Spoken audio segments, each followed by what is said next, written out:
Welcome to Kenton Teaches. Enjoy the video. In this video, I will show you how to play Highway to Hell on bass guitar. We'll start with the iconic intro and main riff.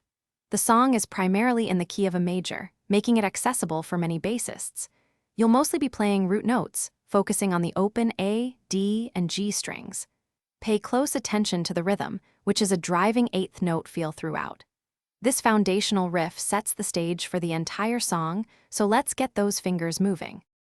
Moving into the verse, the bass line remains straightforward, primarily following an A, D, and G chord progression.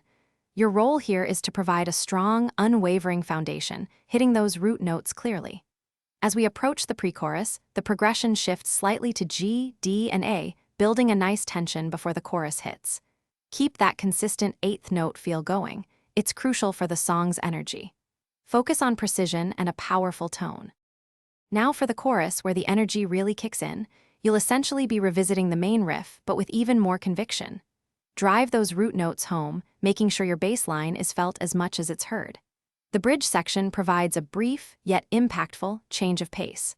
While still rooted in the song's core, there's a subtle rhythmic shift.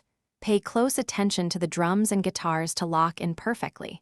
It's all about maintaining that powerful, driving feel. To truly master Highway to Hell, focus on your dynamics and attack. A strong, consistent eighth note rhythm is key.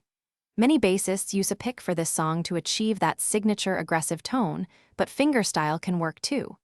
Practice slowly with a metronome to nail the timing, gradually increasing your speed. Most importantly, listen intently to the original recording to capture the feel and subtle nuances. You'll be rocking out in no time.